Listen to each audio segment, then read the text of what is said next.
Magandang araw po sa inyong lahat. Sa araw po na ito ay isa na namang kwento ng pakikipagsapalaran at kababalaghan ang aking ihahatid sa inyo. Ito ay kwento ng maglolang Dolores at Rocco. May tinakasan mula sa nakaraan si Lola Dolores, subalit dumating ang sandali na ginulo ang pamumuhay nila ng kanyang apo dahil sa mga aswang na nagpapakita at gusto silang pinsalain. Kaya lamang, hindi kayang harapin yun ni Lola Dolores, lalo na't ang kanyang kakayahan ay pilit niya nang iwinaksi upang magbago at manumbalik sa paggawa ng mabuti. Kaya lamang, ayaw silang tigilan ng mga pangyayaring nagiging bangungot sa maglola.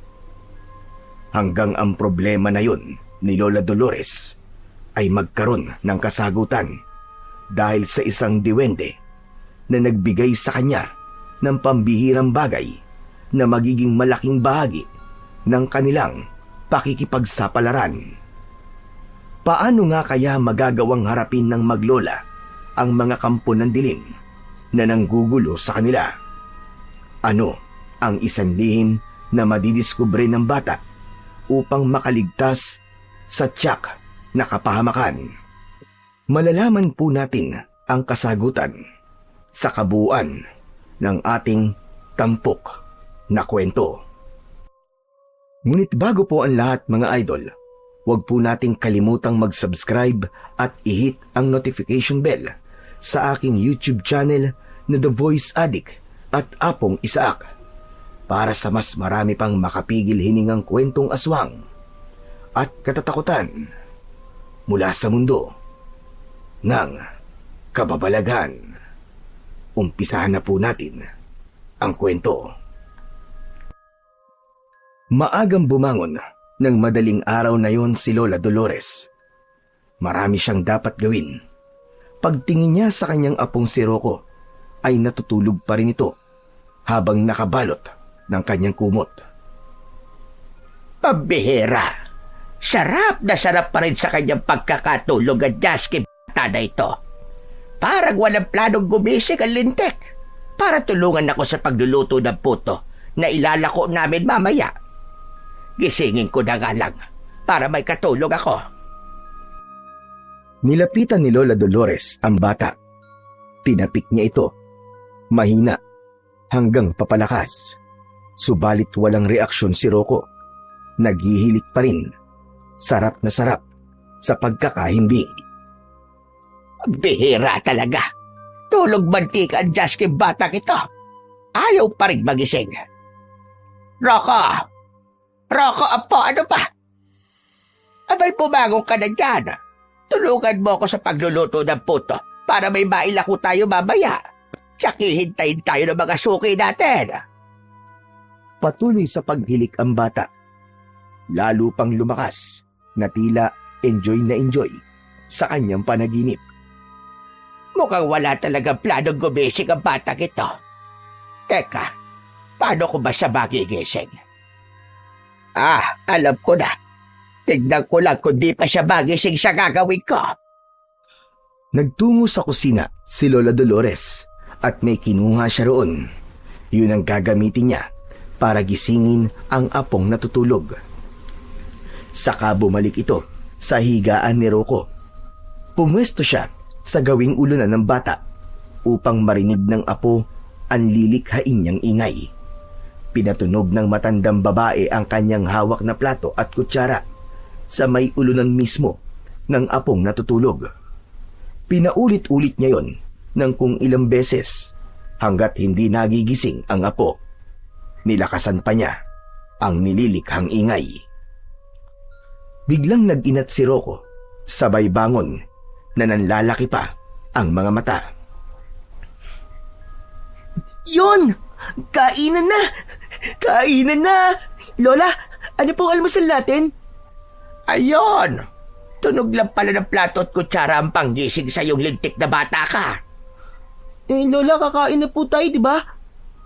Hindi pa, kasi wala pa tayong kakainin. Lola naman eh. Akala ko pa naman po may pagkain na tayo. Kasi ginising mo na ako. Jaske bata ito. Gigising ka lang pala para kumain, ganon? Opo, kasi nagugutom na po ako eh. Kailangan mo nang magtrabaho bago kumain. Saka iluluto ko pa lang yung puto na magiging pagkain natin at ititinda natin. Napasimangot at kumunot ang noo ni Rocco. Agad namang napansin yun ng kanyang lola. O bakit? Nagrereklamo ka ba? Ayaw mo akong tulungan magluto ng puto? Hindi po, Lola. Eh di sige, kung ayaw mo akong tulungan, huwag ka rin maghahanap ng pagkain ha. Dahil kapag di tayo nagtinda ng puto, wala tayong pambili ng pagkain. Kaya tubig lang ang magiging almusal, tanghalian at hapunan mo. Ano? Sige nga, kaya mo ba yon? Hindi po. Eh di, ihi na lang ako ng ihi nun kung walang pagkain. Lilinis naman ang bituka mo kasi nga, tubig lang ang laman ng sikmura mo. Ayoko po nun. Manghihina po ako nun eh. O ano? Babangon ka na ba riyan? Tatayo ka na para tulungan ako magluto ng puto. Opo, Lola. Tutulungan ko na po kayo. Tumayo si Rocco at kasama na si Lola Dolores na nagtungo sa kusina. Nagpapaapoy na sa kanilang abuhan ang bata. Inayos naman ng matandang babae ang giniling na bigas na timplado na para gawing puto. Nang makagawa na ng apoy si Rocco, ay isinalang na niya ang steamer na may lamang tubig para gamitin sa pagluluto. Sige na, kunin mo na yung mga takalan natin para malagyan na natin ang giniling na bigas at nang maisalang na kagad natin. Kailangan bago sumikat ang araw, ay matapos na natin itong pagluluto ng puto. Huwag po kayong mag-alala, Lola Dolores. Yakang-yakan nating tapusin yan. Saka, dalawa naman ang steamer natin eh. Aapuyan ko na rin yung isang lutuan para dalawa na yung pagsasabayin natin. Mabuti pa, para hindi tayo gahulin sa oras. Kayo po kasi, natataranta po kayo kaagad eh. Eh kasi naman kanina pa kitang ginigising na bata ka. Kaya lang tulog mantika ka. Hindi ka magising-gising.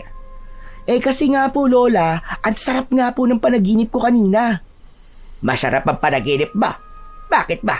Ano ba yung napapanaginipan mo? Sige nga. Nagmumukbang daw po ako ng masasarap na pagkain sa panaginip ko.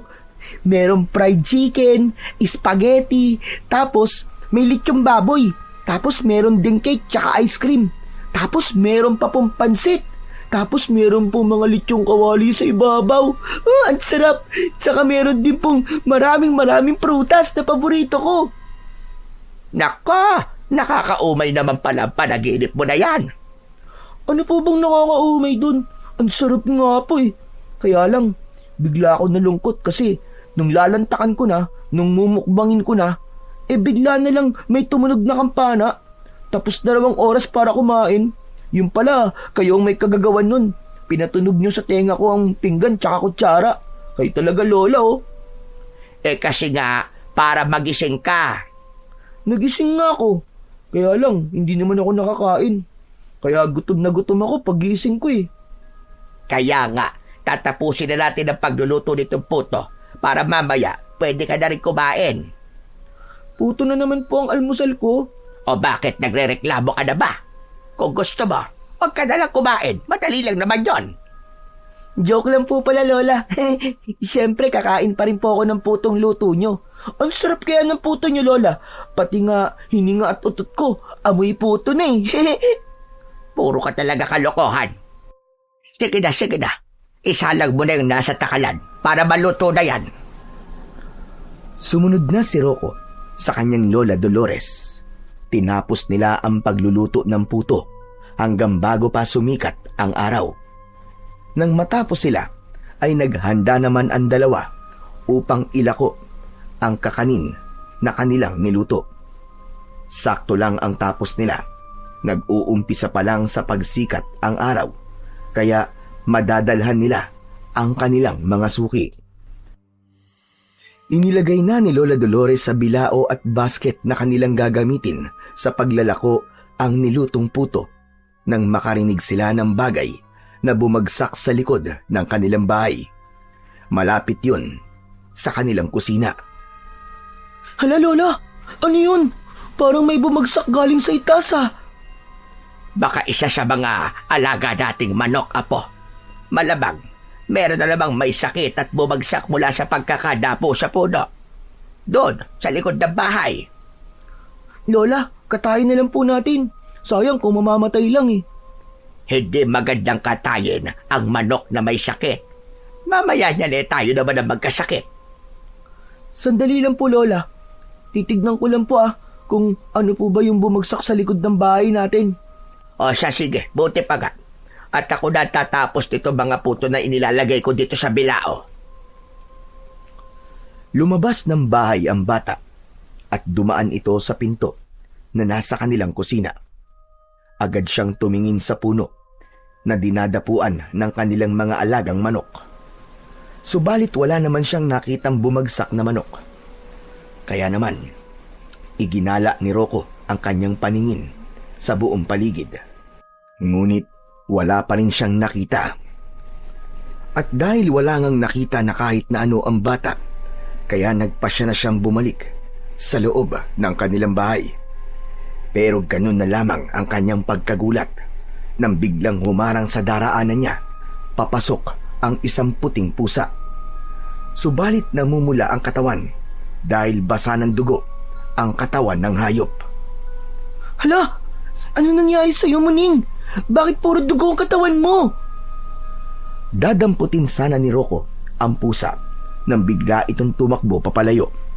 Kasunod nun ay ang pagaspas ng kung anong nilalang sa itaas ng kubo sa gawing bubungan. Nakita niya roon ang isang tila malaking ibon na biglang lumipad papalayo. Hindi na nagawa pang tignan yun ni Rocco, kundi natakot siya at kumaripas ng takbo papasok ng bahay. Takang-taka naman ang kanyang lola Dolores. Oh, Rocco, bakit? Ano ba nangyari sa'yo? Lola, may malaking ibon. Nakita ko po siya doon po sa may bubong ng bahay natin. Jaske ka bata ka. Ibon lang kinakatakutan mo. La, hindi lang po siya basta ibon. Kasi po, sobrang laki po niya. Tapos nakakatakot po ang itsura niya. Hindi po siya pangkaraniwang ibon, Lola. Kung hindi yon pangkaraniwang ibon, anong klaseng ibon yon? Hindi ko po alam, Lola. Parang ibon na para ding pong tao. Basta hindi ko po maintindihan eh. Ano ka mo? Ibon na para ding tao? Opo. Ewan ko, pero parang ganun po ang itsura. Saka nakakatakot po talaga. Ito nga po, tingnan nyo. Tumitindig po mga balahibo ko. Nako, baka namamalikmata ka lang kaya kung ano-ano ang nakikita mo. Hindi po, Lola. Basta parang taong ibon po na nakakatakot. Hay nako, tulungan mo na lang ako. Alisin mo na sa isip mo yan. Baka namalikmata ka lang. Tara na, at kailangan na nating mailako itong niluto nating puto. La, ayoko po. Natatakot po ako eh. Huwag po muna tayo maglako ng puto. Baka mamaya bigla tayong atakihin ng nilalang na nakita ko kanina eh. Baka nandyan pa po siya eh. Naduduwag ka. Paano po kung may gawin siyang masama sa atin? Ikaw talaga. Kung ano-anong iniisip mo. Sige na, tulungan mo na akong bitbitin itong paninda. Ikaw na ang magbitbit nitong basket at nang mailako na natin ito at nang hindi tayo tanghaliin. Tara na! Pero Lola, sabi ko nga po sa inyo eh, may nakita po akong parang taong ibon na nakakatakot dun sa labas eh. Walang mangyayari sa atin kung papairalin mo yung kaduwagan mo, Rocco. Tara na! At mas kailangan natin ang kumita kesa ang matakot. Saka mas nakakatakot ang magutom. Ikaw rin. Wala tayong pambili ng pagkain. Gusto mo bang pumayat? Sige na nga po. Bahala na nga si Batman. Saka Apo, kasama mo naman ako. Sa tingin mo ba'y pababayaan kita? Siyempre hindi. Ako bahala sa'yo. Kapag nagpakita yung nilalang na sinasabi mo, di bigyan natin ng puto. Baka nagugutom lang yon at gustong makatikim ng niluto nating kakanin. Si Lola talaga nagawa pang magbiro eh. Apo, inaalis ko lamang ang takot na nararamdaman mo. Kaya buhatin mo yung basket at nang makaalis na tayo. Bagamat may takot at pag-aalala si Rocco, ay wala siyang nagawa, kundi ang sundin ang kanyang lola Dolores. Binuhat na niya ang basket at sumunod na sa kanyang lola na nauna ng lumabas ng bahay. Ibinilin ng kanyang lola na isara ang pinto, pagkalabas na ginawa naman ng bata. Kung akala ni Rocco ay baliwala lang sa kanyang lola ang sinabi niya tungkol sa nilalang na nakita niyang lumipad sa bubong ng bahay, ay nagkakamali ng iniisip ang bata. Dahil habang naglalakad sila at naglalako ng puto, ay hindi yun maalis sa isipan ng matandang babae. Kanya ring ipinagtataka kung anong klase ng nilalang ang nakitang yun ng kanyang apo. Alam niyang hindi yun isang ibon. Isang bagay lamang ang pumasok sa isipan ni Lola Dolores. Maaaring isang aswang ang nakita ng kanyang apo. Kung bakit may naligaw na aswang sa kanilang lugar, yun ang kailangang alamin niya. Maaaring may kinalaman yun sa kanyang nakaraan. Dahil may suki na sina Lola Dolores nang inilalako niyang puto, kaya hindi sila nahirapang ipaubos yun, kundi dumadaan na lamang sila sa mga taong regular na bumibili sa kanila. Kaya bago pa sumapit ang 8:00 ng umaga, ay ubos na ang tinda ng maglola. Bago umuwi ang dalawa, ay dumaan sila sa tindahan para bumili ng bigas, nagigilingin at gagawin uling puto kinabukasan. Kasama na rin ang ibang sangkap, maging ang kanilang magiging ulam sa tanghalian at hapunan. Dahil napaubos nila ang tindang puto, kaya bumili ng kalahating kilong manok si Lola Dolores. Patitikimin naman niya ng karning manok ang apo para hindi ito nagrereklamo, dahil kung hindi sardinas ay noodles lamang ang ulam nito. Ngayon ay makakatikim naman si Rocco ng masarap-sarap na ulam. Nang hapon ding yon ay nasa labas ng bahay ang maglola na ibabad na ni Lola Dolores ang bigas na mamaya ay gigilingin niya para sa gagawing puto kinabukasan. Nakaupo ang matandang babae sa isang upuan sa likod ng bahay nang kalabitin siya ng kanyang apo na si Rocco. Oh, apo, ano yon? May sasabihin ka ba? Anong problema? La, andito po ako kaninang umaga tapos nakita ko nga po yung sinasabi ko sa inyo na taong parang ibon. Diyan po, sa ibabaw po ng bubong ng bahay natin. Hayang ka na naman eh. Lola, totoo po kasi yun eh. Hindi po joke yun. Talaga pong nakita ko talaga siya. Kitang-kita po ng dalawang mga mata ko. Sabi ko nga sa'yo, apo, kalimutan mo na yon. Baka nagkamali ka lamang ng tingin. La, malinaw po ang mga mata ko. Apo, wag mo nang isipin yon. Kung anong malaking ibon lang ang naligaw dito at yun ang nakita mo. Suya talaga tong si Lolo. Ayaw maniwala sa akin eh. Sinasadya ni Lola Dolores na hindi sumang-ayon sa sinasabi ng apo dahil ayaw niya ring maging matatakotin ito. Mas maigi na maniwala si Rocco na namalikmata lang siya. Ngunit sa isipan ng matandang babae ay sigurado siya kung ano ang nakitang yun ng kanyang apo. Ayaw niya lang sabihin yun para hindi na rin magulo pa ang isipan ng bata. Kaya lang, walang katiyakan kung hanggang saan niya mapapaniwala ang apo na baliwala lang ang nakita nito. Nasa labas ng kanilang bahay ang maglola nang mula sa kabilang dako ng kanilang bahay. Doon sa gawing harapan ay may tumawag kay Lola Dolores. Lola, may tumatawag po sa inyo. Sino kaya yon? Istorbo naman sa pamamahinga ko. Baka po importante. O kaya po baka po mag-order ng puto. Aba, oo nga no. Sayang din yon. Hindi na tayo maglalako bukas kung tama ang hula mo na gustong umorder yung tumatawag na yan. Teka nga, at pupuntahan ko lang saglit. Subalit bago paganap na nakatayo sa kanyang pagkakaupo si Lola Dolores, ay nakarinig siya ng tugtog ng gitara. Teka Lola, mukhang hindi yata o-order ng puto yun eh. Mukhang mamamalimos. Mamamalimos? Aba, sa dami ng hihinga ng limos ay dito pa sa bahay natin. Baka po barya lang naman ang kailangan, Lola eh. Saka di po ba, malapit na rin po ang piyesta dito sa atin. Minsan, may mga dumadayo rito para mamalimos eh. Hala, sige. Buti pa ikaw na lamang ang pumunta, Rocco. Sabihin mo patawad dahil wala pa tayong pera sa ngayon. Subalit bago papuntahan ng bata ang tumutugtog ng gitara, ay nagsimula na itong umawit ng pangharana.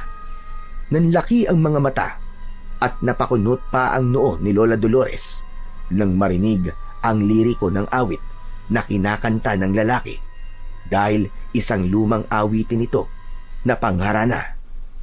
Lola Dolores, mukhang nangaharana katulad ng turo sa amin sa school.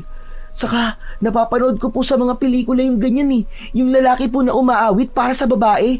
Di ba, harana po ang tawag doon? Oo, tama ka, Rocco. Harana nga yun. Ibig sabihin, nangaharana po sa inyo, Lola. Sino kaya yung siraulong yun na walang magawa sa buhay? Nakursunodahan pa akong inisin. Sandali po, Lola, at sisilipin ko lang po. Agad na gumilid ang bata sa kanilang bahay upang tignan ang lalaking nanghaharana sa harap ng bahay nila. Napangiti at umaliwalas ang muka ni Rocco nang makilala ang lalaking umaawit na may kasamang pagtugtog pa ng gitara. Agad siyang bumalik sa kanyang lola. Oh, ano apo? Sino yung walang magawa na yon? Lola, si Lolo Bartolo po. Siraulo talaga Bartolo na yan. Ano bang katarantaduan na pumasok sa utak ng matandang yon? Lola naman, baka gusto po manligaw lang sa inyo. Ligawan niya mukha niya. Amoy lupa na. Nakuha pang mangharana. Oh, ba't tumayo po kayo, Lola? Saan po kayo pupunta? Haharapin ko damuhong Bartolo na yan. Istorbo! Nakakunot ang noo at may kasungitan na nilapitan ni Lola Dolores si Lolo Bartolo na patuloy sa pagkanta at pagtugtog ng gitara. Hoy, Bartolo! Tumigil ka na nga sa ginagawa mo. Tama na yung pagkanta mo at pagtugtog mo ng gitara.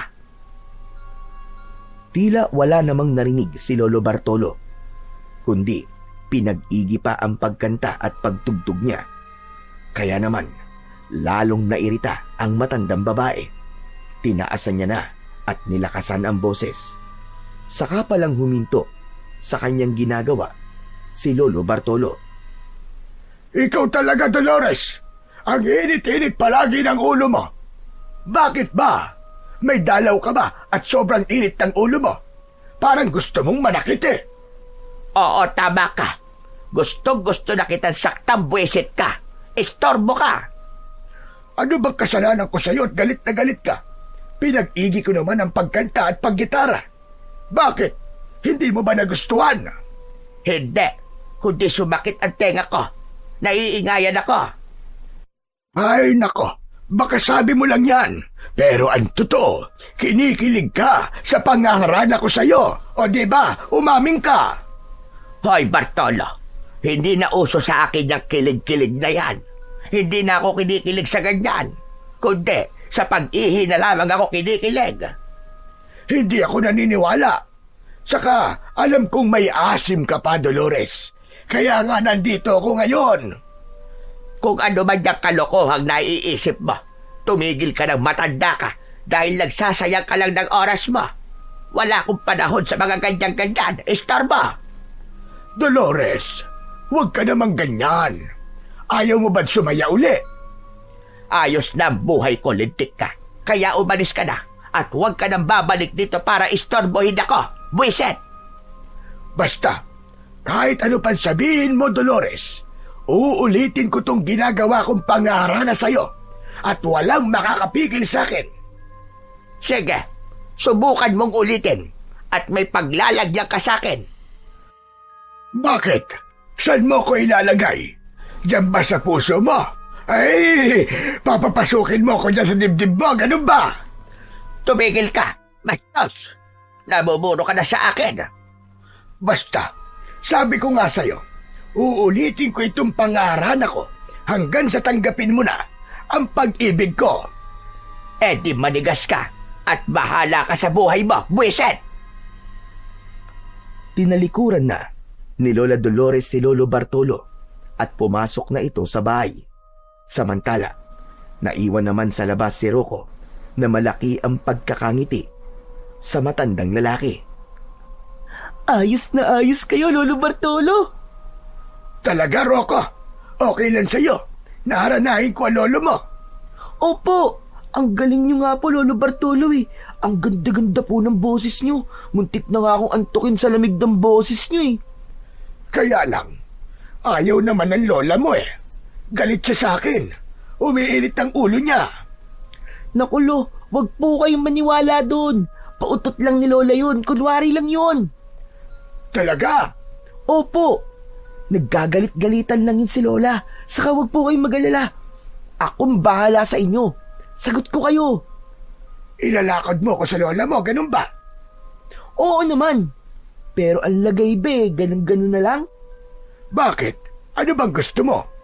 Kahit na ano po. Kahit hopyang baboy lang, ayos na po sa akin yun. O sige, sige. Bukas na bukas, dadalang kita. Pero, ilakad mo ko sa lola mo, ha? Opo, akong bahala. Sigurado yun. Okidokidok yun. Akong bahala. Sige po, papasok na po ako sa loob. Parang tinatawag na po ako ni Lola Dolores eh. Saka umuwi na rin po kay Lolo Bartolo. Baka mamaya biglang dumating yung aswang na nakita ko. Ano ka mo? May aswang ka nakita? Ewan ko lang po basta may nakita po ko eh. Taong ibon po na parang aswang.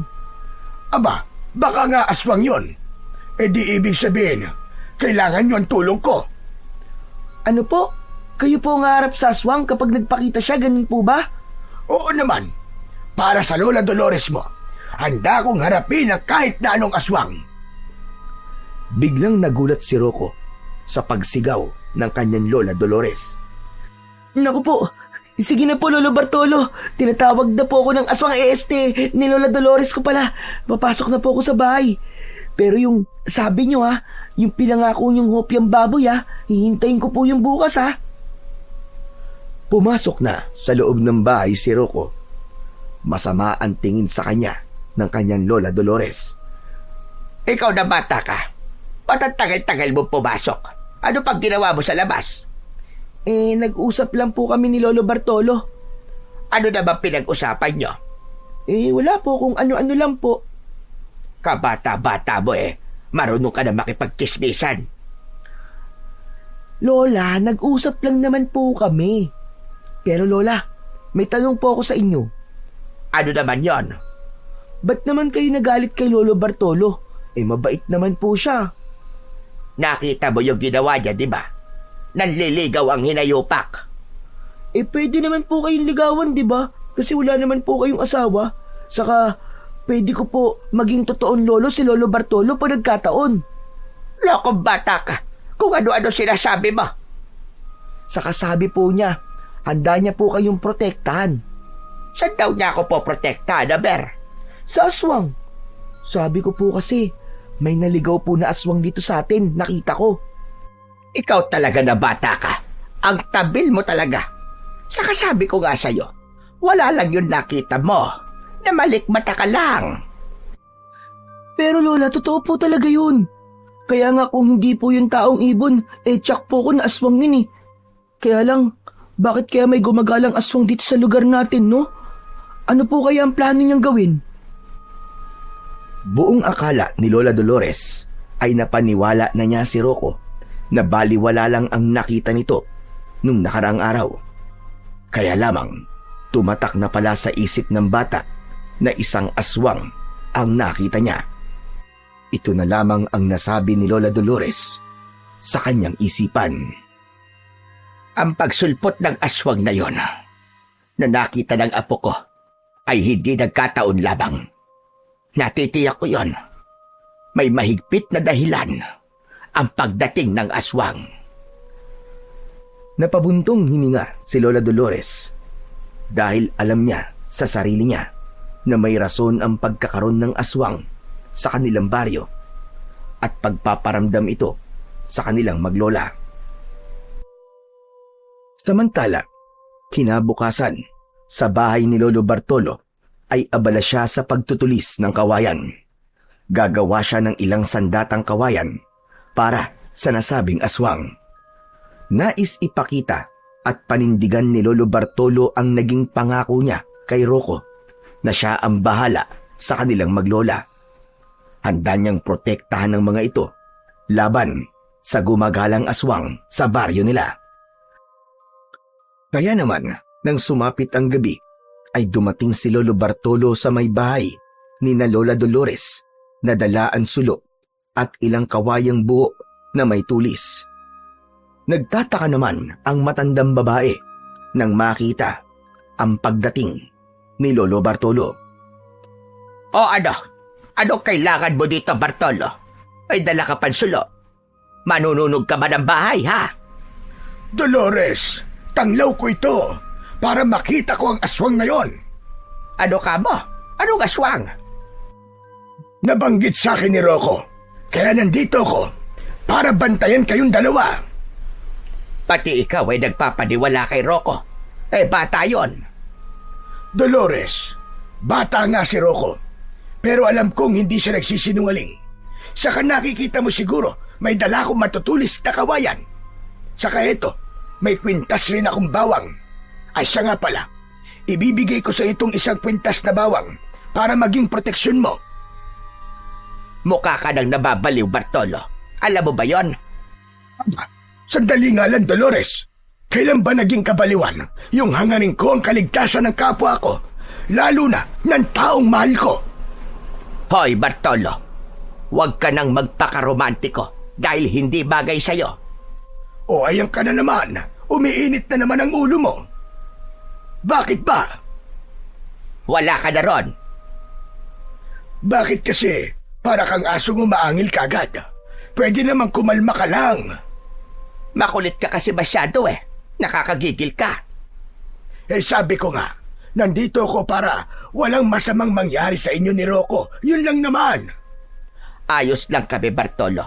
Saka ayokong magkaroon ng utang na loob kung kanino. Kaya sige na, umuwi ka na. Nang aabala ka lang eh.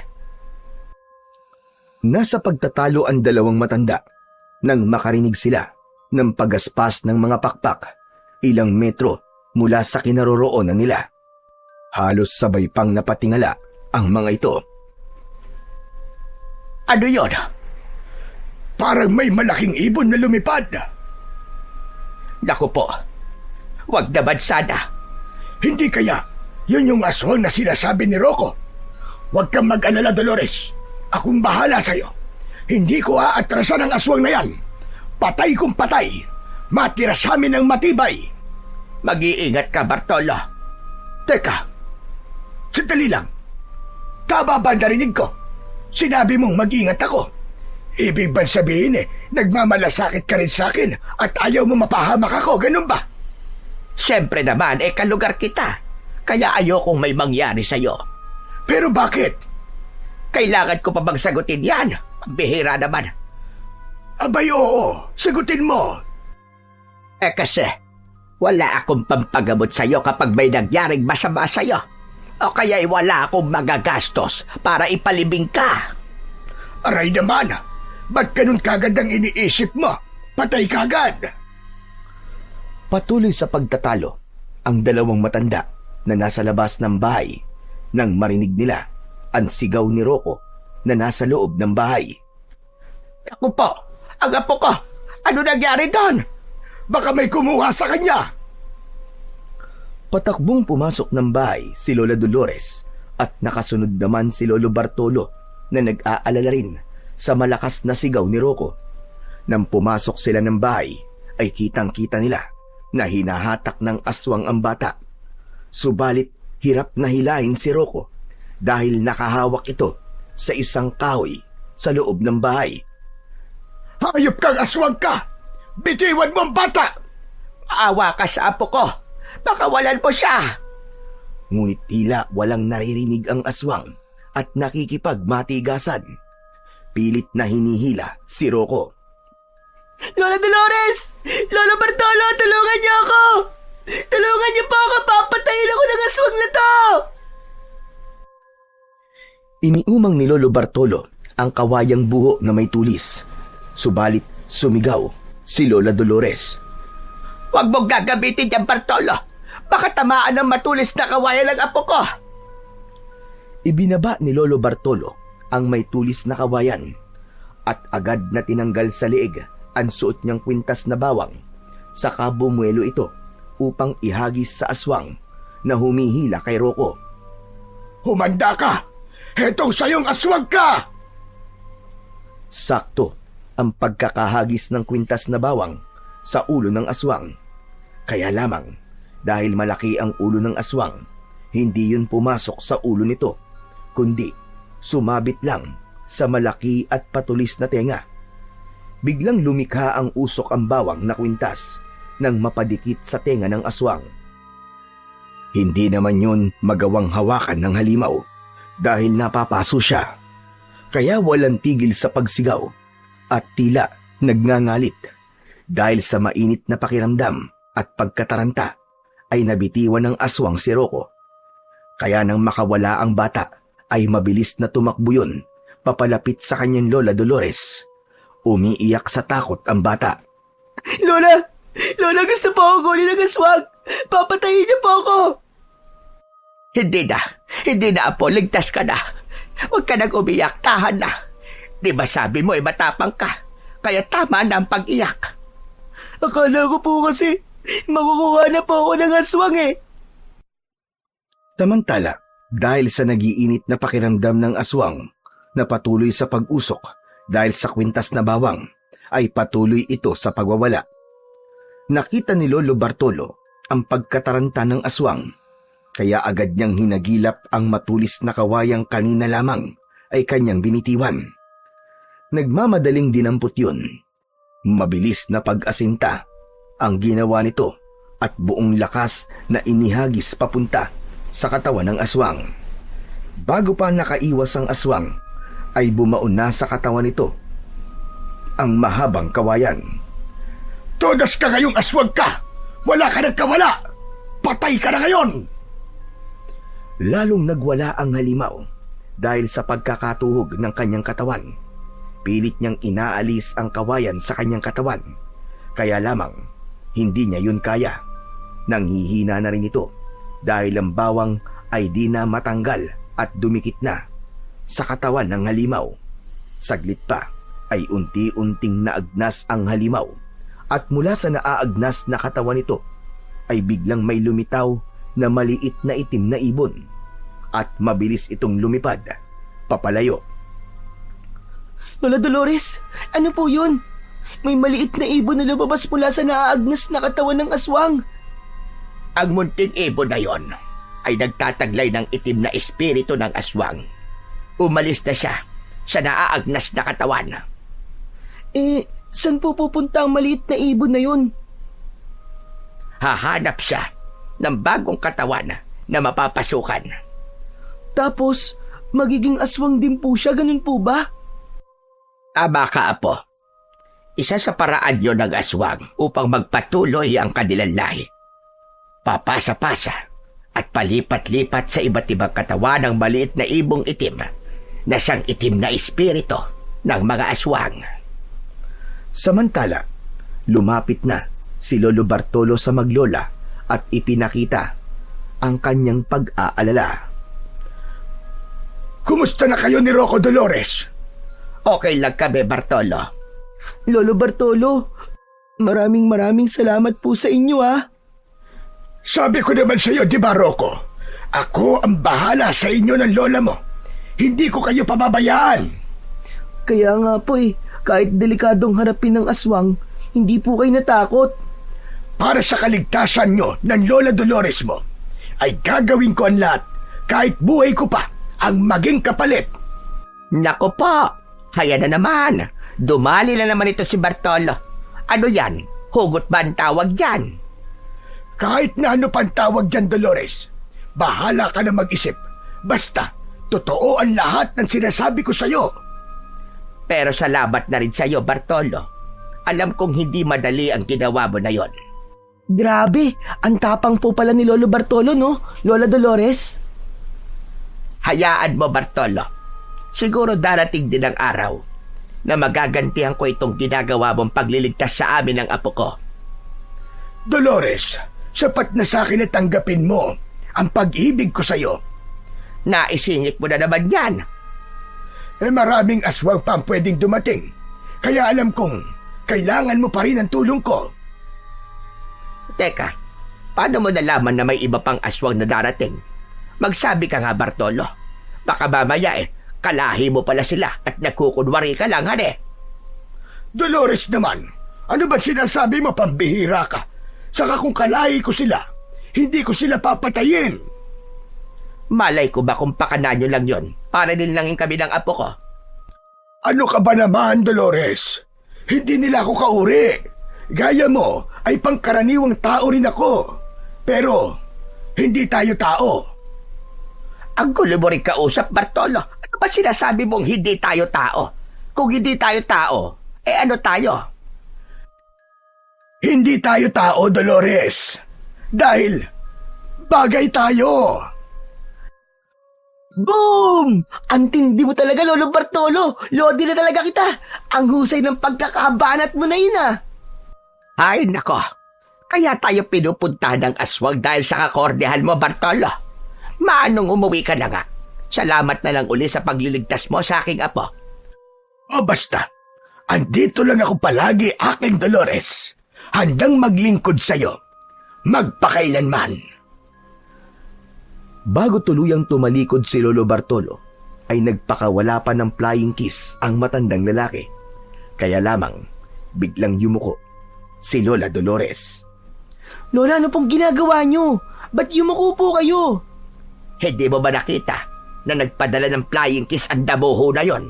Iniwasan ko lang. Paano kung tinamaan ako ng flying kiss niya? Baka mauto niya ako. Ay nako, ang lola ko talaga, oo. Ang dami niyong dahilan.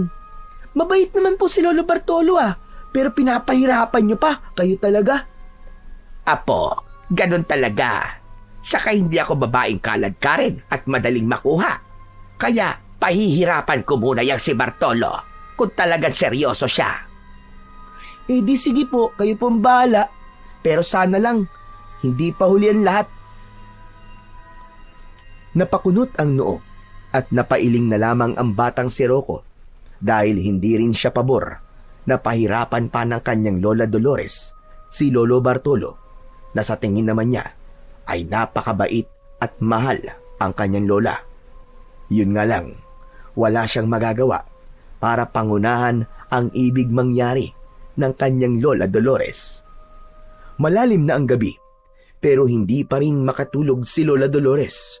Paulit-ulit na lumiligalig sa isipan niya ang nangyari kanina. Ang naging pagsalakay ng aswang na mabuti na lamang at naroon si Lolo Bartolo at tinulungan siya.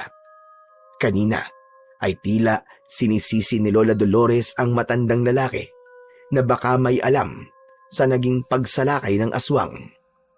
Ang bagay na yon ay sinabi lang niya, subalit wala yung katotohanan. Dahil ang katotohanan ay siya ang tunay na may dahilan at nakakaalam ng ginagawang panggugulo ng aswang. Si Lola Dolores ang tunay na rason ng ginawang pag-atake ng aswang. Siya ang tunay na pinuntirya nito. Hindi niya maikakaila yun dahil yun sa kanyang nakaraan na pinagsisikapan na niyang talikuran. Minsan pa ay nanumbalik sa isipan ni Lola Dolores ang isang masakit na kahapon. Isang albularya, si Lola Dolores. Gumagamot ng mga may sakit at tumutulong sa mga taong nangangailangan ng kanyang serbisyo. Ang kanyang taglay na kakayahan ay minana pa at naituro ng kanyang ninuno. Subalit nagbago ang lahat sa kanya nang nagkaroon siya ng matinding galit sa kanyang puso. Dahil yun sa ginawang panggagahasa sa kanyang kaisa-isang anak na si Rodelia na tanging alaala ng kanyang namatay na asawa. Nasira ang buhay at mga pangarap ng kanyang anak. Halos masiraan ito ng bait. Inalagaan niya ang kanyang anak nang ito ay magdalang tao. Ipinagbuntis nito ang ngayon ay apo niyang si Rocco. Kaya nga lamang nang isilang ang sanggol ay namatay din si Rodelia. Ang galit sa puso ni Lola Dolores ay umapoy at naging matinding puot, lalo na nang makakuha siya ng impormasyon kung sino ang gumahasa sa kanyang anak. Napag-alaman ni Lola Dolores na ang gumahasa sa kanyang anak ay isang aswang at kinatatakutan ang lahi nito. Alam ni Lola Dolores na hindi madali upang paghigantihan niya ang nasabing nilalang na lumapastangan sa kanyang anak. Kaya ang tanging ginawa niya upang matiyak na magagawa niyang paghigantihan ang nilalang na yon ay tumawag siya sa pinuno ng kadiliman. Nakipagkasundo siya rito, humingi ng malakas na kapangyarihan sa pambabarang at ang magiging kapalit ay ang kanyang kaluluwa. Pinagbigyan siya ng pinuno ng kadiliman. Ibinigay sa kanya ang lakas na kailangan sa pambabarang. Ang dating isang mahusay na albularya ay naging mambabarang na handang pumatay at magbigay ng salot sa ibang tao. Kaya naman, nagawa niyang patayin ng aswang na gumahasa sa kanyang anak. Subalit ang naging kamatayan ng lalaking aswang ay naging mitya naman upang hindi na matahimik ang buhay ni Lola Dolores. Ibig siyang gantihan ng lahi nito. Kaya nang magkaroon siya ng pagkakataon, ay umalis siya sa lugar na kanyang kinalakihan. Tumakas siya kasama ang apo upang lumayo sa lahi ng aswang na humahanap sa kanya. Iniwan na rin niya ang pagiging mambabarang. Ngunit kahit hindi na siya gumagawa ng pambabarang, ay hindi pa rin niya maitatago na ang kanyang kaluluwa ay nakasangla na sa kadiliman. Kapag dumating ang sandali ng kanyang kamatayan, ay kukunin yun ng kadiliman gaya ng kanyang pakikipagkasundo. Isa yun sa bagay na ibig na niyang bawiin. Kaya nga lang, hindi niya alam kung paano yun gagawin. Isa sa naisip niyang paraan ay iwan ang pambabarang at magsimula ng pagbabagong buhay. Yun nga ang pilit niyang ginagawa ngayon. Kaya lamang, tila natunugan na ng lahi ng mga aswang ang kanyang kinaroroonan. Nagsimula na silang magpadala ng mga alagad upang tiyakin at alamin ang lugar kung nasaan siya. Dahil doon ay hindi lang ang buhay niya ang malalagay sa panganib, kundi ang maging ang buhay ng kanyang apo, ang kanyang apong si Rocco na itinuturing niyang yaman. Mahal na mahal niya ang kanyang apo at hindi niya kakayaning mawala ito. Kaya gagawin niya ang lahat upang ito ay maprotektahan. Sa pagkakataong yun, natapos na ang alaala ni Lola Dolores. Walang alam ang kanyang apo sa kanyang nakaraan. Ayaw na rin niyang ipaalam pa yun para bigyan ng alalahanin ang bata. Ang tanging ibig niyang gawin ay protektahan ito sa kung anumang nilalang na maaaring manakit dito. Kaya nga, nagpapasalamat din siya kay Lolo Bartolo na nagmamalasakit sa kanya. Yun nga lang, hindi niya kayang ibigay ang hiling nito. Wala na siyang panahon para sa pag-ibig. Isinara na niya ang kanyang puso para magmahal uli. Panahon na lamang ang makapagsasabi kung darating pa yun. Isa pa, may edad na siya para bigyan pa ng oras ang ganung bagay. Mas mahalaga sa kanya ay maging masaya at malayo sa problema kasama ang apo. Yun nga lang, patuloy siyang sinusundan ng problema at mga pangyayari sa kanyang nakaraan. Samantala, alamin natin kung saan nga ba nagmumula ang aswang na ngayon ay nanggugulo sa bahay ni na Lola Dolores. Buong akala yata na matandang Dolores na yon ay matatakasan niya ang kanyang kasalanan. Nagkakamali siya. Kahit saang impyerno pa siya magpunta, susundan at hahanapin ko siya. Kaya nga, amo, matagal na panahon din siyang nakapagtago sa atin.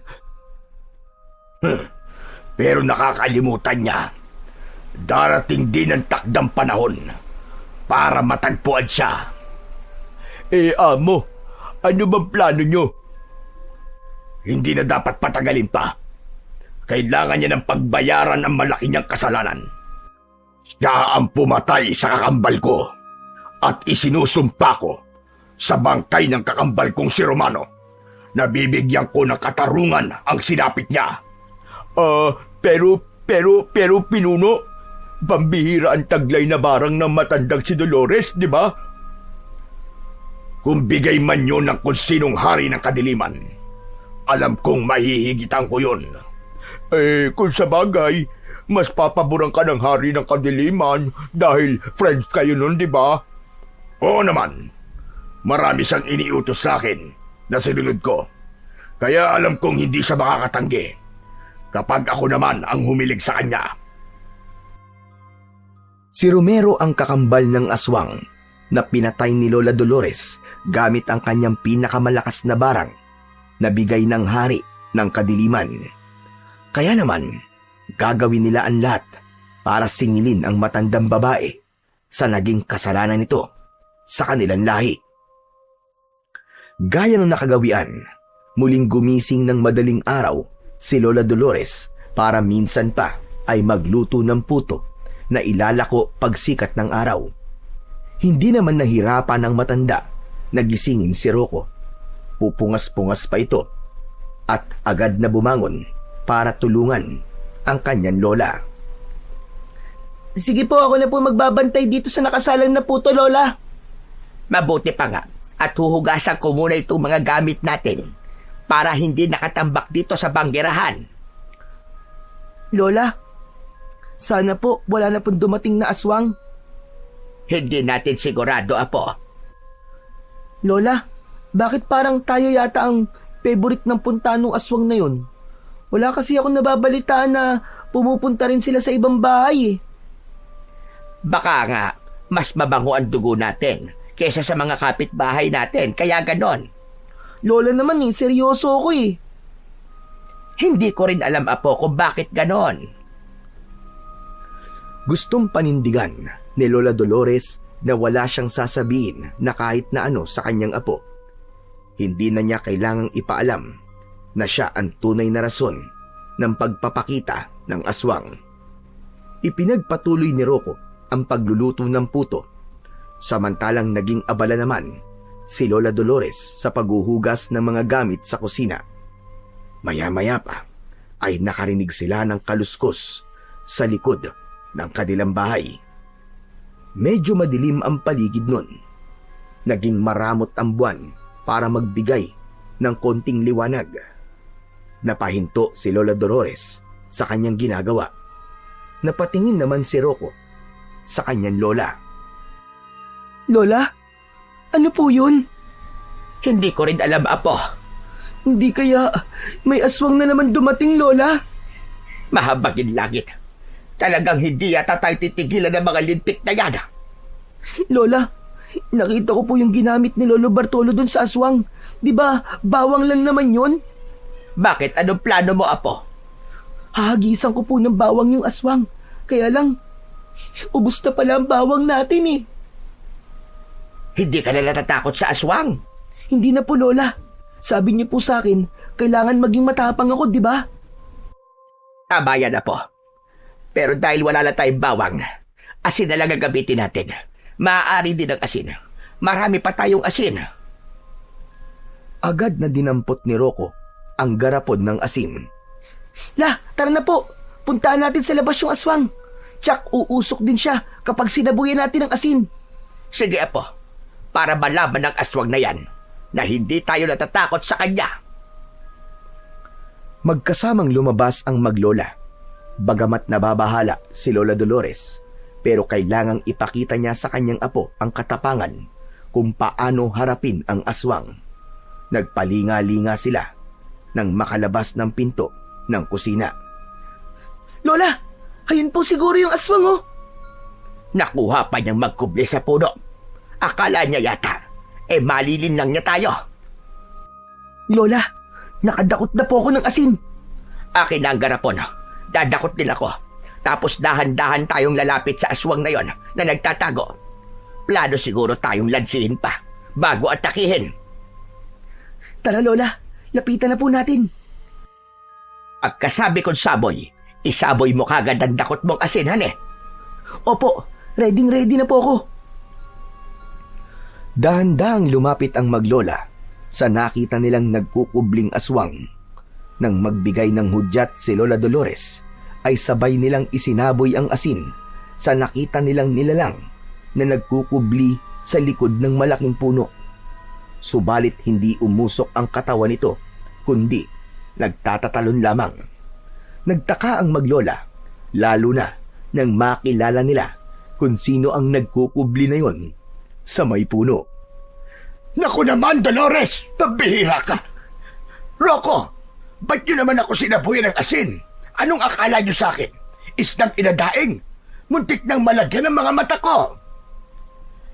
Ikaw ba yan, Bartolo? Mismo, Dolores Irog. Ako nga ito. Naku po, nawaw mali kami ni Lola Dolores. Hindi pala siya aswang. Si Lolo Bartolo pala. Ano bang aswang ang sinasabi nyo?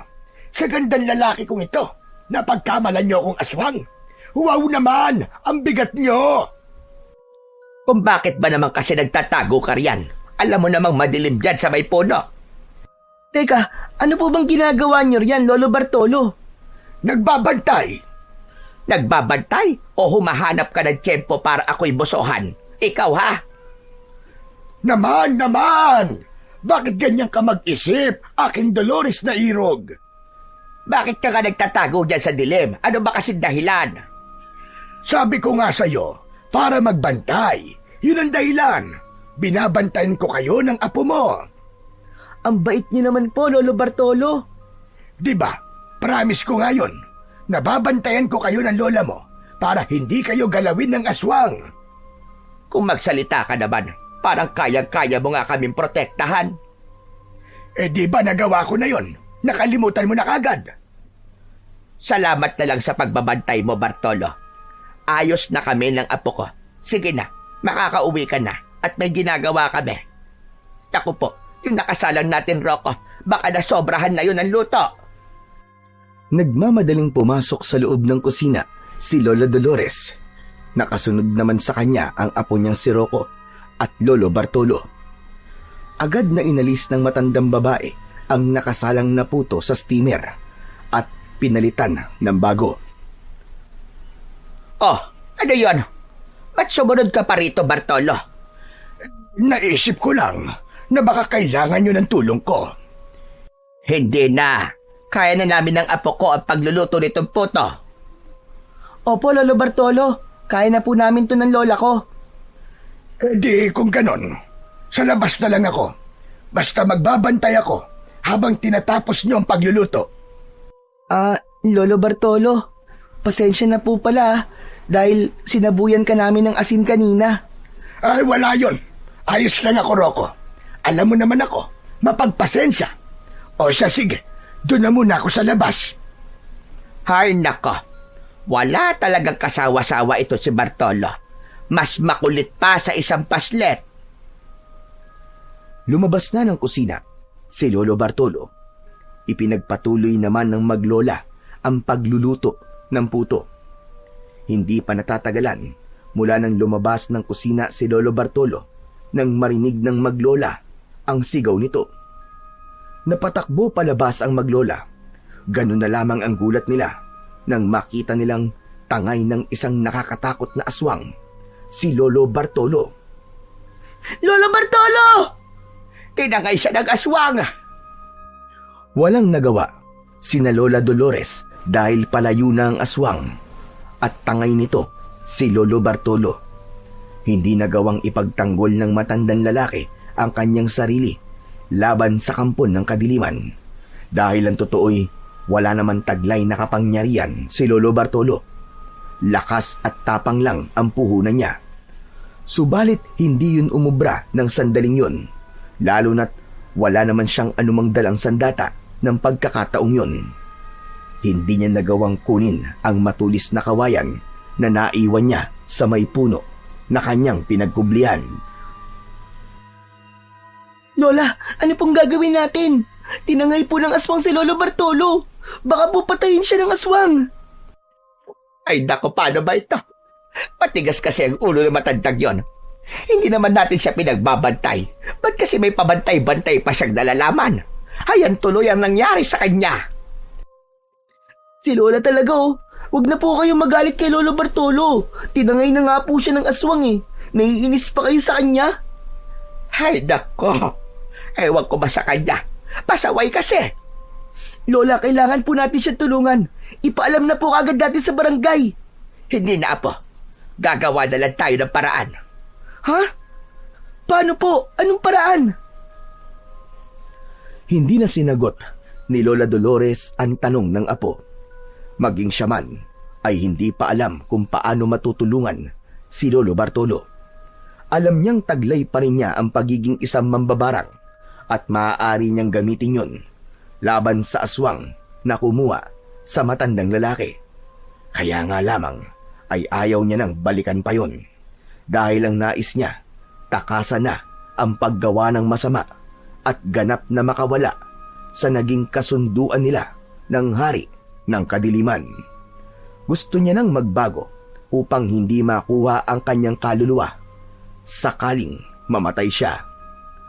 Sa kabila ng mga nangyari ay kailangan magpatuloy pa rin sina Lola Dolores at Rocco sa kanilang gawain.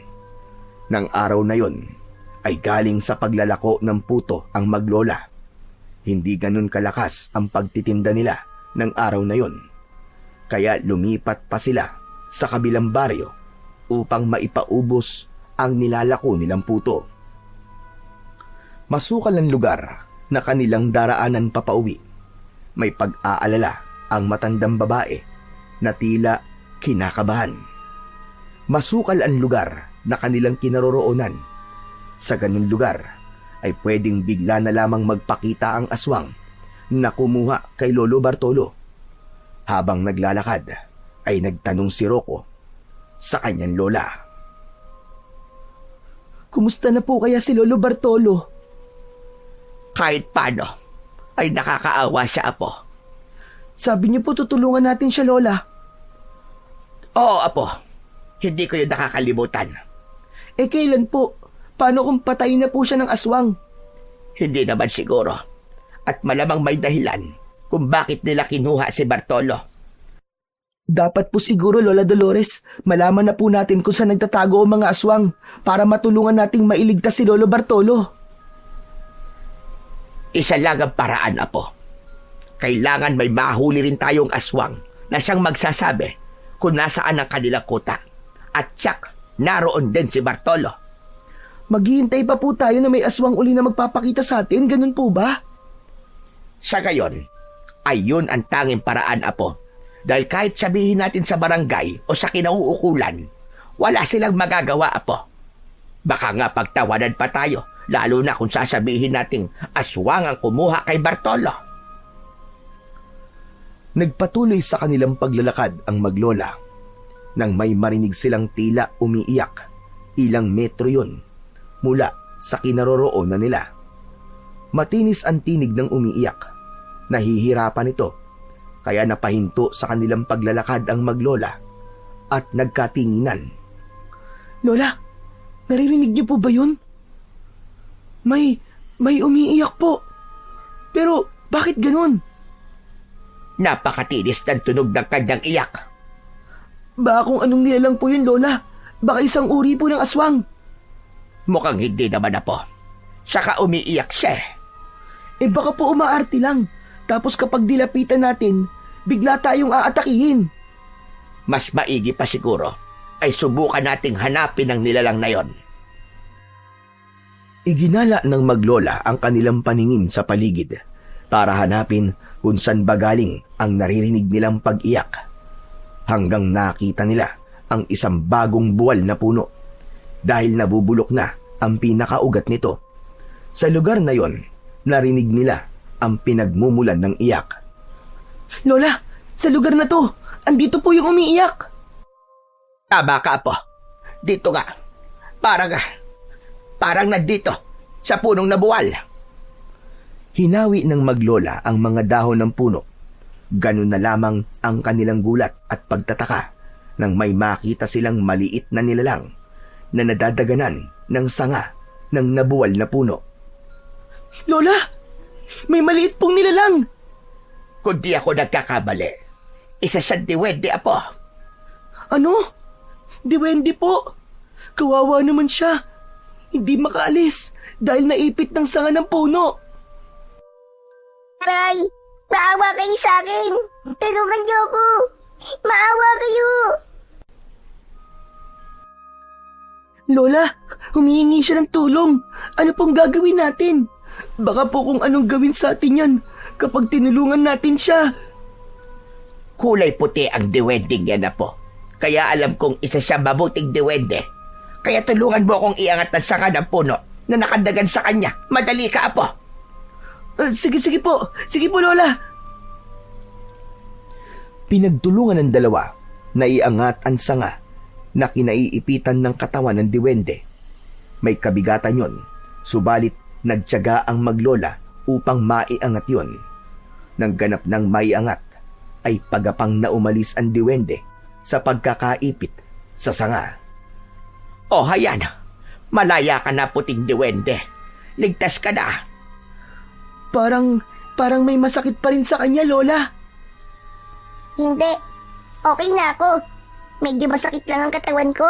Pero mamaya lang, mawawala na ito. Sandali labang, puting diwende. Bakit ka pala naipit sa sanga ng puno? Ano bang ginawa mo? Namamasyal ako nang biglang mabuwal ang puno. Hindi agad ako nakaiwas eh. Kaya nabagsakan ako at naipit sa sanga. Mabuti na nga lamang at hindi ako napuruhan. Baka pag nagkataon, tigok na diwende na sana ako.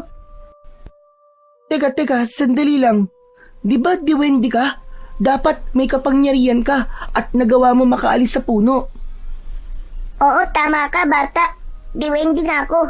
Pero may araw na mahina ang aming kapangyarihan kapag natutunaw ang buwan. Nagkataong patunaw ang buwan ngayon. Mahina ang kapangyarihan ng gaya kong diwende. Kaya hindi ko magawang makaalis sa pagkakadagan ng sanga sa akin. Maraming salamat at tinulungan niyo ako. Dahil kung namalagi ako sa sitwasyon ko kanina at may dumating na itim na diwende, tsak, papatayin nila ako. Nako, buti na lang pala at narinig namin ng apo ko ang iyong pag-iyak. Kaya utang ko po sa inyo ang buhay ko. Maraming salamat sa inyong dalawa. Oo nga pala. Ako nga pala si Samiro, isang prinsipe sa aming mundo. Sa mundo ng mga diwending puti. Ako naman si Lola Dolores. At ito ang aking apo na si Rocco. Hello, Samiro. Natutuwa akong may nakilala akong diwende. Pwede bang maging kaibigan ka namin? Oo naman. Mula ngayon ay magkaibigan na tayo. Lalo na may malaking utang na loob ako sa inyo dahil iniligtas niyo ang aking buhay. Masaya rin kami, Samiro, na natulungan ka namin ng aking apo. O sige na, Samiro. Baka hinahanap ka na sa inyo. Kami uuwi na rin ng Lola Dolores ko, ha? O siya, sige. Salamat ulit sa inyo, ha. Pero hindi ito huli natin pagkikita, Rocco, Lola Dolores. Oo naman. Aasahan ko ang muli natin pagkikita. Ayos yun. Pero bago ako umalis, gusto ko mag-iwan sa inyo ng alaala. May suot na pulseras na iba't ibang kulay ang duwende. Kumuha siya ng 2. Kulay puti yun at ibinigay sa maglola. Tig-isa sila. O heto, tanggapin nyo. Tanda ng aking pasasalamat at pagiging magkaibigan natin. Wow! Salamat dito sa regalo mong pulseras, ha? Ingatan nyo yan ha, dahil makakatulong yan sa inyo. Kung gusto nyo akong makita at makausap, gamitin nyo yan para tawagin ako. At ako ay agad na lalabas. Pero sandali lamang, Samiro. Paano ba ang gagawin? Kukuskusin nyo lamang ang pulseras na bigay ko. At darating kagad ako, Lola Dolores. Yun na ang huling sinabi ni Samiro at lumakad na ito papalayo. Saka bigla na lamang naglaho. Hala! Bigla na lamang siya nawala, Lola Dolores. Tingnan mo nga naman. Biglang-bigla ay magkakaroon tayo ng isang kaibigang diwende. Lola, paano po to? Anong gagawin natin dito sa bigay niyang pulseras? Ang liit-liit po nito. Hindi naman kasya sa braso ko, tapos sa daliri ko naman po maluwag. Pero kailangang itago natin ito, Apo, para hindi mawala. Sa kasabi ni Samiro, ay makakatulog daw ito sa atin. Hawak-hawak nila ang pulseras nang makita nila ang bigla nitong pagkislap. Lola Dolores, ano nangyayari po sa pulseras? Hindi ko rin alam, Apo, kung bakit ito kumikislap. Habang nasa palad nila ang maliit na pulseras ng duwende, ay unti-unti itong lumaki. Sapat na laki upang magkasya sa kanilang mga braso. Wow! Ang astig, Lola! Lumaki po ang pulseras na bigay ni Samiro. Kasyang-kasya na sa mga braso natin. Kaya naman, isinuot na nila sa kanilang braso ang pulseras na bigay ng puting diwende na si Samiro. Nawala na rin ang pagkislap noon. Ayos na to, Lola! Hindi na to mahuhulog sa braso natin. Kaya nga, Apo. O siya, sige, halika na. Umuwi na tayo. Marami pa tayong dapat gawin. Nagpatuloy na sa paglalakad ang 2 upang umuwi na sa kanila. May galak sila sa kanilang puso dahil sa sinabi ng diwende na kanilang naging kaibigan. Ang ibinigay na pulseras ay makakatulong daw sa kanila. Kung sa paanong paraan, ay yun ang ibig madiskubre ni Lola Dolores. Samantala, alamin natin ang kinaroroonan ni Lolo Bartolo at ang kalagayan nito. Maawa kayo! Ano bang kailangan nyo sa akin? Bakit nyo ko ipinadukot? Hindi ikaw ang pinapadukot ko sa mga alagad ko, tanda. Hindi pala ako bakit ako narito sa lunggan yung mga aswang kayo?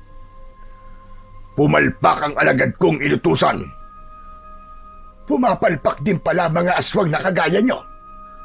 Natural, kahit aswang, hindi pa rin perpekto. Mahinang klase pala kayo mga aswang kung ganon. Hoy, ikaw tanda, huwag mo kaming maliitin. Baka may paglagyan ka. Ikaw naman, high blood ka naman masyado. Teka, kung hindi ako dapat na dukutin ang alagad mo, sino pala? Dapat, isang babaeng gurang ang dudukutin niya. Sino? Si Dolores, ang iniirog ko. Bakit? May relasyon ba kayo? Wala pa, pero malapit na. Kaya lamang, dahil sa kapalpakan ng alagad mo, naun siya mituloy yung panliligaw ko sa kanya. Pasensya na, naging OA ang mga alagad ko. Nasira tuloy ang pagiging love team yung dalawa. Pero teka lang, magkaintindihan nga tayo. Bakit gusto niyo bang dukutin si Dolores ko? Malaki ang atraso sa akin na matandang yun. Kaya kailangan makapaghiganti ako sa kanya. Teka. Parang hindi yata ako pabor sa ibig mo, Torero. Anong Torerong sinasabi mo? Romero ang pangalan ko, hindi Torero, ugo. Sorry na kagad. Katunog kasi. Pero sandali lang. Kung pinagpaplanuhan nyo nang hindi maganda si Dolores ko, ako makakalaban nyo.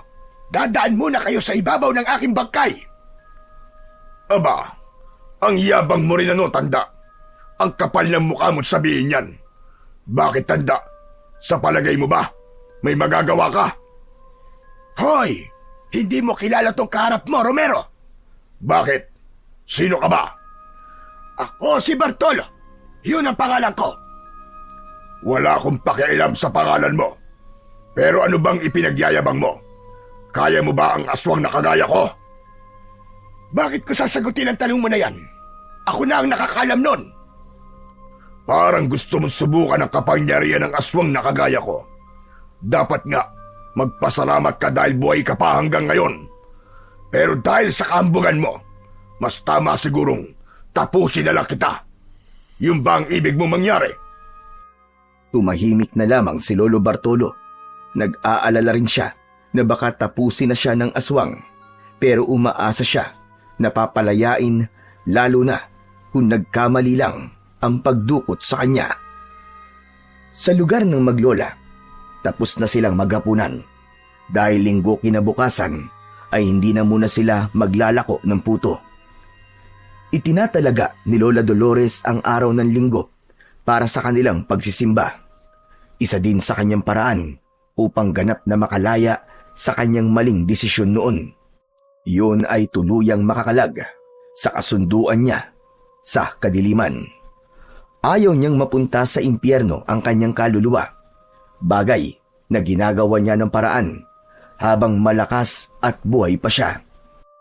Sa pamamagitan ng paggawa ng mabuti at pagiging malapit sa may kapal, alam niyang makakatulong yun para makalaya sa tali ng kadiliman.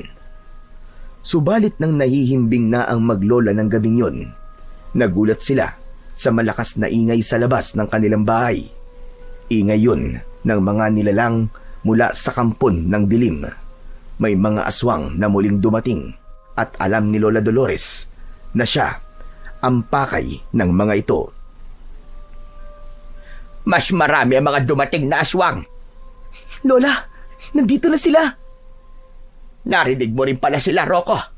Opo, nagising po ako sa ingay nila eh. Kung marami sila, baka hindi na kayanin ng asin at bawang apo. Lola, ito po, yung pulseras po ni Samiro. Baka po magamit natin. Aba, oo nga, ane. Tama ka, apo. Kailangan natin subukan na magagawa ng pulseras na bigay ng kaibigan nating diwende. Gaya ng ibinili ni Samiro, dapat kuskusin ng pulseras na bigay sa kanila. Kaya yun nga ang ginawa ni Rocco. Buong diin niyang kinuskus ang suot na pulseras. Nagkaroon ng puting usok mula sa pulseras na kinuskus ng bata. Saka biglang lumitaw ang puting diwende na si Samiro. Kailangan niyo ba ang tulong ko, kaibigan? Oo, kaibigan Samiro. Tulungan mo kami ng lola ko. May mga aswang na umaatake at alam kong ako ang kanilang kailangan. Tulungan mo kami kung paano sila haharapin. Saka dinukot din nila ang kaibigan naming si Bartolo. Oo nga, Samiro.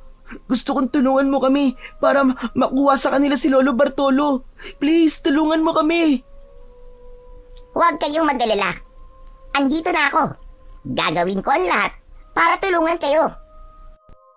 Diyos ko, maraming salamat sa iyo, Samiro. Huwag ka muna magpasalamat, Lola Dolores. Dahil wala pa naman akong ginagawa. Pero Samiro, kaibigan Duwende, alam kong hindi mo kami pababayaan. Oo naman. Ang mga aswang ay kakampi ng mga itim na diwende na kalaban din namin. Kaya kayang-kaya natin yan. Maniwala kayo. Sumenya si Samiro. Ipinikit ang dalawang daliri. Biglang lumitaw sa harap nila ang mga armas na gagamitin nila laban sa mga aswang. Oh, hayan na. Kunin nyo ang karet at latigo na yan. Pumili kayo na kaya niyong gamitin. Agad na dinampot ni Lola Dolores ang karet, samantalang latigo naman ang kay Rocco. Ayos, pwede ito. Putol ang katawan ng aswang, natatamaan ito. Oo nga po, Lola. Ang sa akin naman, tsak nasisigaw sa sakit ang aswang na mahahagupit ng latigo ko.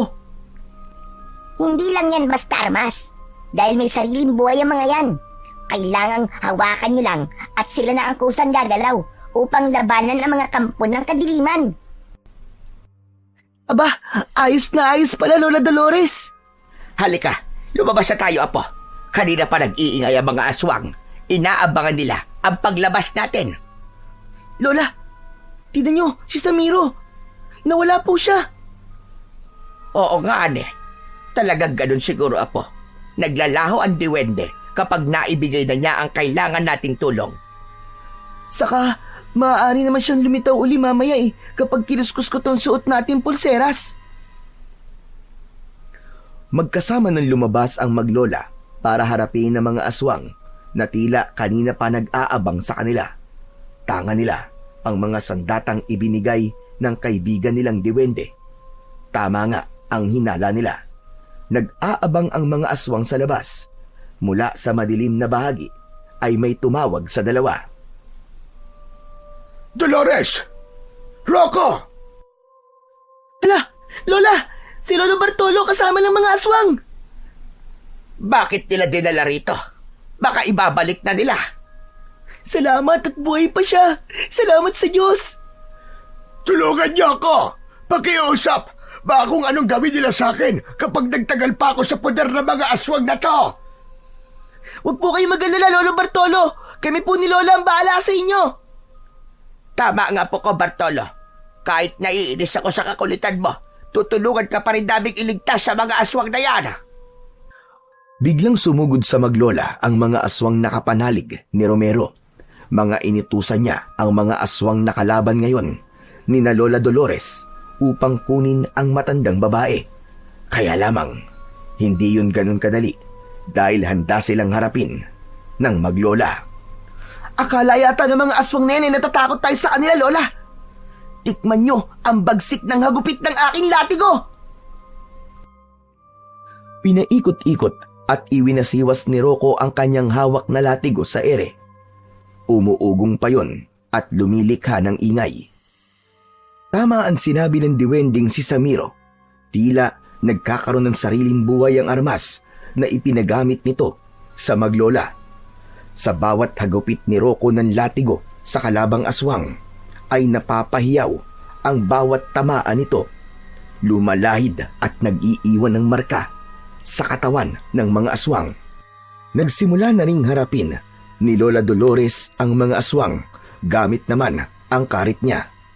May kahinaan ng kumilos si Lola Dolores dahil sa kanyang edad. Kaya lamang, gaya ng sinabi ng duwende, nagkakaroon ng sariling buhay ang armas. Kaya umaayon na lamang ang matandang babae sa galaw ng karit. Tila nagsasayaw lang siya habang ang hawak niyang karit ang mismong kumikilos para harapin ang mga kalabang aswang. Nagpatuloy naman sa paghagupit si Rocco. Subalit habang hinahagupit niya ang aswang gamit ang latigo, ay nakita niya na nagkaroon ito ng pagbabago.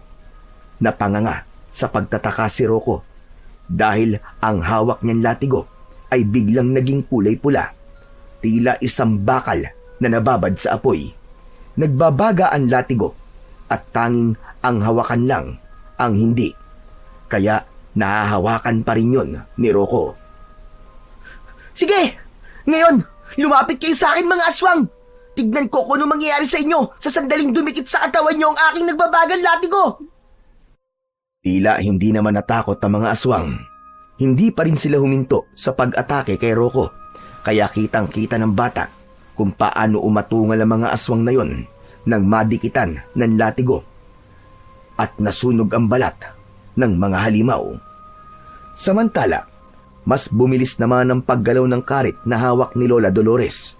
Dahil sa bilis nito, ay nahirapan na ang matandang sabayan ang galaw ng armas. Kaya sa hindi inaasahang pangyayari, biglang kumawala ang karit sa pagkakahawak ng matandang babae. Ako po, nalintikan na ang karit. Umalpas sa pagkakahawak ko.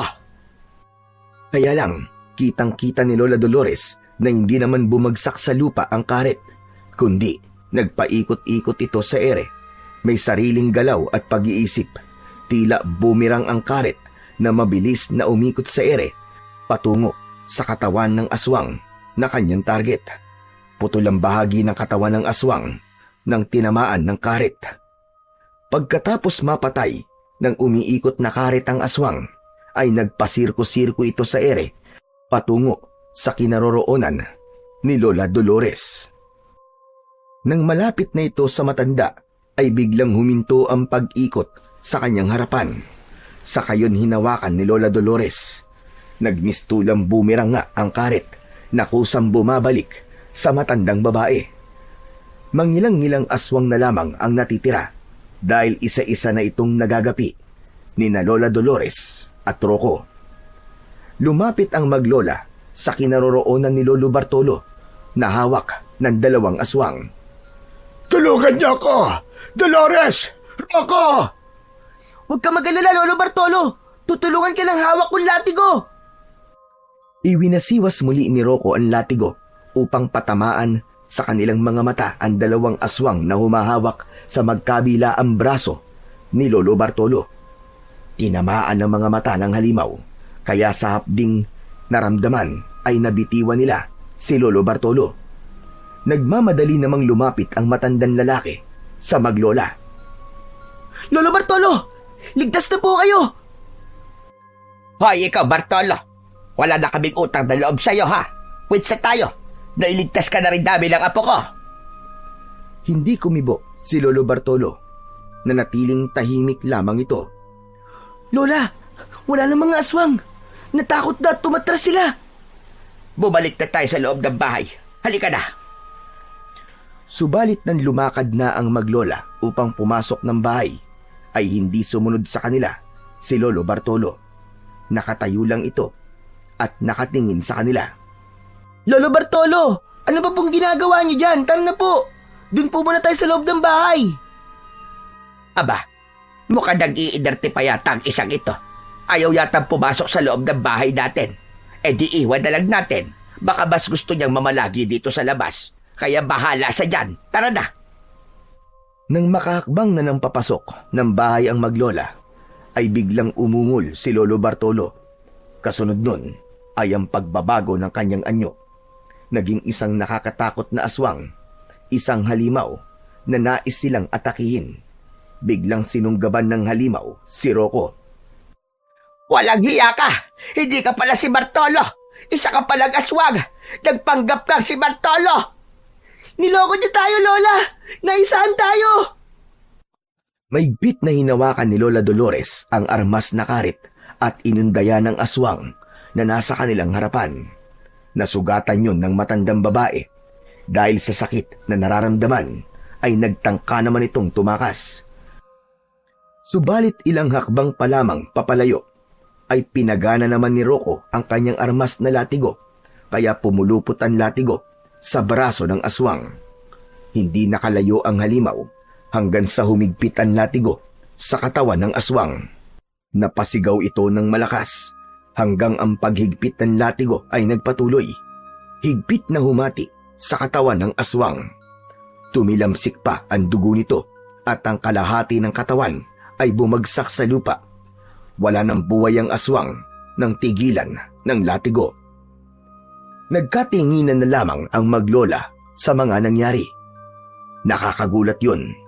Hindi pa rin sila makapaniwala na nagawa nilang dalawa ang ganung bagay. Alam nila na dahil yun sa tulong ng diwending puti na si Samiro. Hindi pala totoong si Lolo Bartolo ang kausap natin kanina, Lola. Taba ka. Isang aswang na may kakayahang mangopya ng itsura ng ibang tao. Buti na lang po. Talagang maaasahan ang armas na binigay sa atin ni Samiro. Kung di si Bartolo yon, ibig sabihin, hawak pa rin ng mga aswang na yon ang totoong si Bartolo. Ganun na nga po, Lola Dolores. Kaya kailangan pa rin tayong makarating sa kinaroroonan ni Lolo Bartolo para mailigtas na po natin siya. Kaya lang, paano? Hindi na yon problema, Rocco. Teka, may naisip na po kayong paraan, Lola Dolores? Si Samiro, Alam kong lahat ay magagawa niya. Yun din ang pangako niya sa atin. Tawagin lang natin siya kapag kailangan natin ng tulong. Oo nga po, Lola Dolores. Siya po makakatulong sa atin.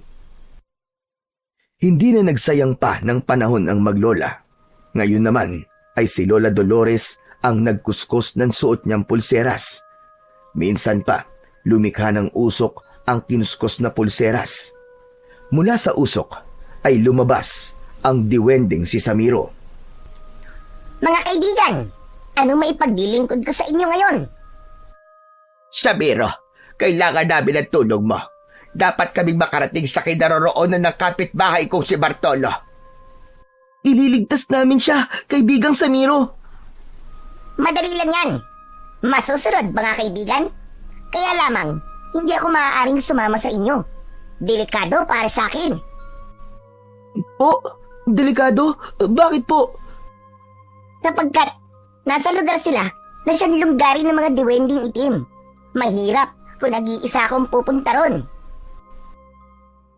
Kung ganon, ay kami na lang ng apo ko ang pupunta ron, Samiro. Oo, Lola Dolores. Pero sabi ko nga sa inyo, magtiwala lang kayo sa armas na ibinigay ko. Sapat na yan para makaligtas kayo at magapi ang mga makakaharap niyong panganib. Sa naging kondisyon ng diwending si Samiro, ay wala nang magagawa ang maglola. Hindi naman nila maaaring ilagay sa peligro ang kaligtasan ng diwende. Kaya sila na lang ng kanyang apo ang patutungo sa kinaroroonan ni Bartolo. O ano, nakahanda na ba kayo mga kaibigan? Sa isang pitik ng aking daliri ay dadalig kayo roon ng aking kapangyarihan. Okay na, kaibigan Samiro. Ready na kami ng lola ko. Sige na, Samiro. Dalhin mo na kami sa lugar na kinaroroonan ni Bartolo. Ipinitik ni Samiro ang kanyang daliri at sa isang iglap ay biglang naglaho ang maglola. Lumitaw na lamang sila sa madamong lugar. Isang lugar na noon lamang nila nakita.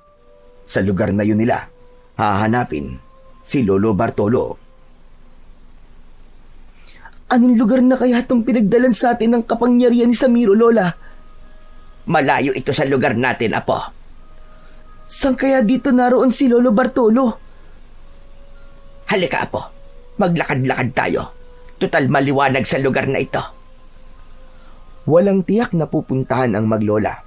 Habang naglalakad sila, ay may naramdaman silang tila nakamasid sa kanila. Kaya lamang, kapag iginagala ang paningin, ay wala silang nakikita.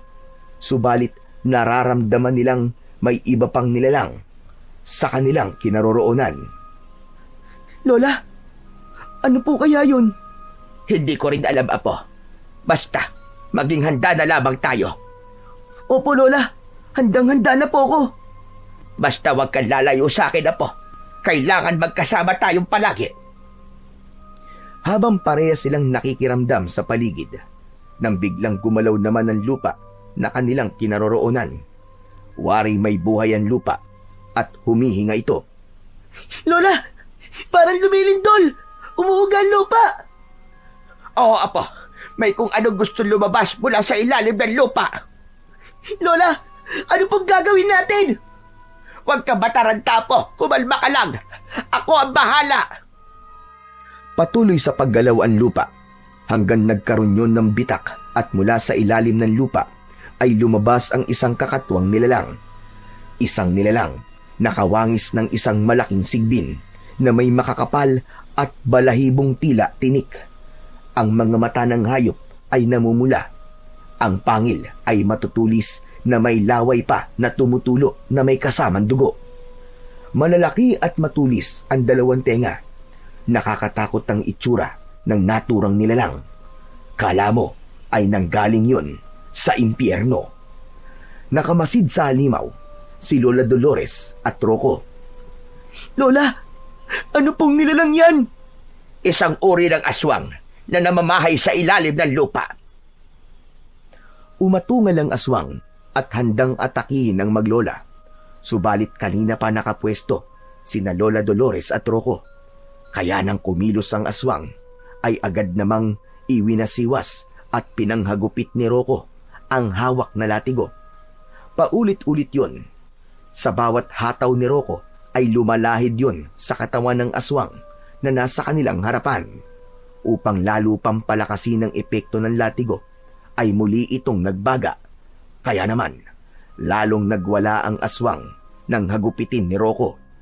Nang makita ni Lola Dolores na nagwawala na ang aswang, ay pinakawalan naman niya ang hawak na karet papunta sa halimaw. Umikot-ikot muli ang karet na gaya ng bumirang at gumilit sa leeg ng sigbin. Humiwa ito ng malalim at pumulandit ang masaganang dugo. Natalsikan pa ang maglola. Yak! Ang bastos ng aswang na to! Tumalsik ang dugo! Tapos na siya ngayon na po. Hanggang dyan lang pala ang yabang ng aswang na sigbin na yan. Saglit pa ay bumagsak na ang aswang na nakalaban ng maglola. Sa pagbagsak nito ay ang paglitaw naman ni Romero at Aliejo, ang mag-among siyang namumuno sa mga aswang na umatake sa maglola. Kasama nila si Lolo Bartolo na nakagapos ang mga kamay at may piring ang mga mata. Mukhang kakaiba na ang tapag mo, Dolores. At may sidekick ka pang kasama. Nagawa niyong patayin ang mga alaga namin na mula sa ilalim ng lupa. Dahil hindi kami papayag na basta mo nalang patayin kami ng ganun-ganun na lamang. Oo nga! Lalaban kami ng lola ko kahit na anong mangyari! Tumigil ka, bata! Hindi kita kinakausap! Dolores! Rocco! Kayo nga ba yan? Naririnig ko ang boses niyo! Hindi ko kayo nakikita dahil nakapiring ang mga mata ko! At may gapos pa ako! Pero kilalang kilala ko ang boses niyo! Opo! Lolo Bartolo, kami nga po ito ni Lola Dolores! Tulungan niyo ako! Parang awa niyo na! Kami po ang bahala sa inyo! Huwag po kayong mag-alala! Naparito pala kayo para iligtas ang amoy lupang ito. E di sige, iligtas nyo. Maaari ko namang palayain ang matandang ito. Kapalit mo, Dolores, dahil kailangan kita. May dapat kang pagbayaran sa akin. Ano? May utang sa iyo ang lola ko? Paano nangyari yon? Oo. Bakit? Wala ba't sinasabi sa iyo ang lola mo tungkol sa ginawa niya sa aking kakambal? Pinatay niya gamit ang kanyang pagiging mambabarang. Hindi ko nga lang alam kung bakit ngayon ay hindi na niya ginagamit ang kanyang kakayahan sa pambabarang. Desisyon ko yon at wala kang pakialam. Sinasabi ko na nga ba, kalahi ng aswang na pinatay ko ang gustong maghiganti sa akin. Nakadapat lamang na patayin ang kakambal mo dahil alam mo kung ano ginawa niya. Kahit na, hindi pa rin namin matanggap ang naging kamatayan niya sa mga kamay mo. Habang nagtatalo ang pinuno ng mga aswang at si Lola Dolores, ay walang kamalay-malay na biglang may dalawang aswang na lumapit kay Rocco mula sa kanyang likuran. Hinawakan na magkabila ang braso ng bata. Nagpupumiglas siya at ibig kumawala sa pagkakahawak ng dalawang aswang. Nabitiwan din niya ang hawak na latigo at bumagsak yon sa lupa. Gulat na gulat si Lola Dolores dahil nalansi sila ng kanilang mga kalaban. Naging biyag na rin ang batang si Rocco. Dinala nila ang bata sa harap ni Romero. Pakawalan niyo ang apo ko! Huwag niyo siyang idamay sa galit mo! Ako na lang ang paghigantian mo. Patayin mo ako kung gusto mo. Huwag lamang ang aking apo! Tignan mo nga naman. Dahil lang sa bata, ay biglang lumambot ang puso ni Dolores. Nakikiusap ako sa iyo. Huwag ang aking apo. Punong Romero, may naisip ako. Mas magiging masakit sa matandang yan kung makikita niya kung paano mapatayin ang kanyang apo. Di ba? Mas mabigat yun sa kanya. May punto ka riyan, Aliejo. Mainam ang naisip mo. Ano bang gagawin natin? Maaari natin patayin sa mismong harap niya ang bata kesa ang matandang gurang na bihag natin. Dahil mukhang wala naman siyang halaga kay Dolores, hindi ba? Napangisi ng maluwag ang pinuno ng mga aswang na si Romero. Yun ang gusto niyang mangyari, ang makita kung gaano kasakit na mawalan ng mahal sa buhay ang matandang babae. Ako na ang papatay sa batang ito. Gagamitin ko ang aking mga kamay para dukutin ang kanyang puso. Wag! Maawa po kayo sa akin! Parang awa niyo na po! Huwag niyo po akong papatayin! Huwag mo na akong dramahan, bata, dahil hindi kita pakikinggan. Maawa ka sa apo ko. Wag siya. Ako na lamang ang patayin mo. Huwag kang mag-alala, Dolores. Mamaya, isusunod na kita. Pero siyempre, mauuna muna ang batang ito para makita mo at maramdaman kung gaano kasakit na makitang unti-unti ko siyang pinapatay. Dahil sa pagkataranta ay nakalimutan na ni Lola Dolores na gamitin ang armas na bigay sa kanila ng diwende. Maaari sana niyang gamitin yon, subalit nawala na yon sa isipan niya. Subalit ibang bagay ang pumasok sa isipan ng matandang babae. Sige, kung yan talaga ang gusto mo, gawin mo na. Patayin mo na ang apo ko. Ano? Lola Dolores, ano po ba sinasabi niyo? Nababaliw ka na ba, tanda? Ngayon naman ay gusto mong patayin ko ang apo mo. Dahil yun ang gusto mo mangyari, hindi ba? Tama ka. Kaya nga hindi ko na patatagalin pa. Nagawa na ni Romero na baguhin ang anyo ng kanyang kanang kamay. Nagkaroon ito ng makakapal na balahibo at matutulis na kuko na maaaring ibaon sa katawan ng bata. Nang akmang ibabaon na ni Romero ang kanyang kamay sa katawan ni Rocco, ay may sinabi si Lola Dolores sa malakas na tinig. Sige, patayin mo siya. Patayin mo ang batang kadugo mo. Sige, patayin mo ang anak ng kakambal mo. Teka, anong sinabi mo? Patayin mo na. Ano pang hinihintay mo? Ang batang gusto mong patayin, kadugo mo siya. Pamangkin mo siya. Hindi. Hindi totoo ang sinasabi mo. May dahilan ba para magsinungaling ako? Bakit, Romero? Hindi mo ba naaamoy? Nakadugo mo ang apo ko. Napasinghot-singhot si Romero sa muka ni Rocco. Saka biglang iniurong ang kamay na dapat ay ibabaon sa dibdib ng bata. Pinakawalan niya ito. Tumakbo naman ang bata papalapit sa kanyang Lola Dolores. Tumalikod si Romero. Tila nahihirapang tanggapin ang nalaman dahil siya mismo ang papatay sa anak ng kanyang kakambal. Samantala, habang magulo ang isipan ni Romero, ay nakakita si Lola Dolores ng pagkakataon para siya naman ngayon ang kumilos. Agad niyang pinakawalan ng karet na hawak.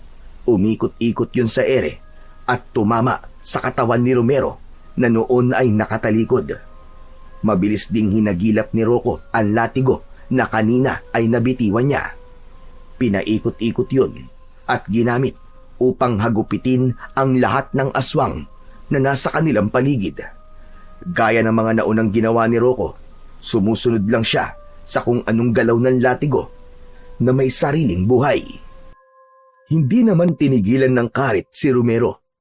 Higit pa sa sugat na natamo ng ibang aswang, ang sugat na nilikha ng umiikot na karet. Huminto lang ang karet nang bumulagta na si Romero at wala ng buhay.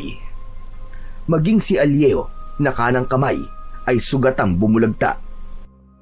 Nang makita naman ni Rocco na nakahandusay na ang mga aswang, ay tumakbo itong papalapit kay Lolo Bartolo para tulungan ito. Hinalag niya ang tali at ang piring sa mata ng matanda. Ano ba nangyari? Narinig ko lang ang sigawan at tatungan ng iba't ibang nilalang. Iginala ni Lolo Bartolo ang kanyang mga mata at nakita niya ang nakahandusay na mga aswang na naliligo sa sariling dugo. Diyos ko, mga patay na halimaw. Kayo ng lola mo ang pumatay sa mga ito. Opo, Lolo Bartolo. Para iligtas po kayo. Salamat. Maraming salamat sa inyong dalawa. Lumapit si Rocco kay Lola Dolores. Kailangan na nilang umalis ng lugar na yon. Dolores, huwag na tayo magtagal dito. Tara na. Oo nga po, Lola. Umalis na po tayo. Wala na po ang mga aswang. Sige, Apo. Pagod na rin ako. At gusto ko nang magpahinga. Kinuskos muli ni Rocco ang pulseras na suot at lumitaw ang diwending si Samiro. Nakatingin na nagtataka naman si Lolo Bartolo. Subalit nanatiling tahimik lamang sa mga nangyayari. Andito na uli ako, mga kaibigan. Anong may paglilingkod ko? Samiro, kaibigan. Kailangan na namin bumalik sa aming bahay. Masusunod. Muli ay ipinitik ni Samiro ang kanyang daliri at bigla silang naglaho. Sa isang kisap mata ay nagbalik na sila sa lugar malapit sa bahay ni na Lola Dolores. Maraming salamat, kaibigan. Talagang napakabuti mo. Gumanti lamang ako sa ipinakita niyong kabutihan sa akin, kaibigan. O paano? Kailangan ko na uling umalis. Alam ko na matatahimik na kayo. Biglang naglaho ang duwende. Saka pa lamang nagtanong si Lolo Bartolo. Sinagot naman yun ni Rocco. Dahil ng mga sandaling yun, ay matamlay si Lola Dolores. Tila wala ito sa kondisyong magsalita. Napansin yun ni Rocco, maging ni Lolo Bartolo, kaya pinili na lamang niyang manahimik. Saka na lang siya babalik sa bahay ni Dolores para magpasalamat at muling ipaalam ang tungkol sa nararamdaman niyang pag-ibig. Hindi siya titigil at magtsatsaga siya. Nang nasa bahay na ang maglola, ay halos wala pa ring kibo ang matandang babae, kaya si Rocco na ang bumasag ng katahimikan. Lola, totoo po ba yung sinabi niyo kanina? Anak ako ng isang aswang? Yung aswang kanina, kapatid siya ng tatay ko? Kakambal niya? Oo, Apo. Yun ang katotohanan. Bunga ka ng naging paglalapastangan ng aswang sa nanay mo na nag-iisa kong anak. Kaya pala wala kayong sinasabi sa akin tungkol po sa tatay ko. Kaya pasensya ka na kung nagawa kong itago yun sa'yo, Apo. At pasensya ka na rin dahil nagawa kong patayin ang tiyo mo. Naiintindihan ko po kayo, Lola. Saka masama siya. Isa siyang aswang. Kaya tama lang yun sa kanya. Salamat naman at nauunawaan mo ko, Apo. Pero Lola, paano po ako? Kung may dugo po akong aswang, edi magiging aswang din po ako balang araw. Yun ang ayokong mangyari, Apo. Hindi ko hahayaan yon. Pero paano po? Kaya nga iniwan ko ang pagiging mambabarang. Kinalimutan ko ang paggawa ng masama para ilayo ka sa mga bagay na may kinalaman sa kadiliman. Yun ang pinakahihiling ko. Kaya nga habang bata ka, ay dinadala kita sa simbahan para maging malapit ka sa Panginoon. Dahil siya lamang ang makakatulong para mawala ang lahat ng kasamaan at kadiliman na bumabalot sa pagkatao mo. Maging sa akin. Lola, ayoko po maging masama. Ayoko po. Habang emosyonal na nag-uusap ang maglola, ay biglang lumitaw si Samiro. Hindi naman kinuskos kahit sino sa maglola ang pulseras. Subalit nagpakita itong bigla. Samiro, abay bakit ka nagpakita? Dahil narinig ko ang mga pag-uusap nyo at nauunawaan ko kayo. Di ba, sabi mo, kaibigan Samiro, kapag may kailangan kami, hihiling lang sa'yo? Oo, at ngayon na ang pagkakataong yon. Hindi niyo pa hinihingi sa akin, pero ibinigay ko na ang sagot sa problema nyo. Ano ka ba? Anong ibig mo't sabihin, kaibigang Samiro? Ang suot niyong pulseras na bigay ko. Mula yan sa katulad naming puting diwende. Isang pulseras ng kabutihan. Ngayon kayo na ang nag-iingat niyan lahat ng bagay na may kinalaman sa kadiliman, lalo sa pagkatao nyo, ay mahuhugasan at mawawala. Ha? Ibig sabihin, pati ang pagkakaroon ko ng dugong aswang? Tama ka, kaibigan Rocco. Huhugasan ng pulseras na yan ang pagkatao mo. Mawawala ang bisa mula sa kadiliman. Ibig mo't sabihin maging ang pakikipagkasundo ko sa hari ng kadiliman ay mawawala ng bisa. Wala na yon, Lola Dolores. Mula nang isinuot mo ang pulseras, ay ganap nang napatid ang kasunduan nyo sa kadiliman.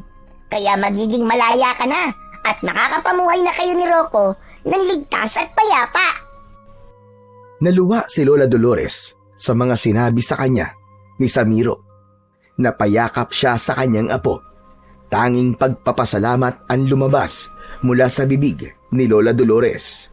Nagpasalamat sa kaibigan Diwende. Higit sa lahat, sa may kapal na alam niyang may kagustuhan na mangyari ang lahat ng yun. Sa pamamagitan ng pananalig at positibong pag-asa, ang lahat ay posible. Kahit sino ay maaaring makawala mula sa pagkaalipin ng kasamaan kung ito ay gagawin natin at magkakaroon tayo ng determinasyon na upang ang ating sarili ay baguhin.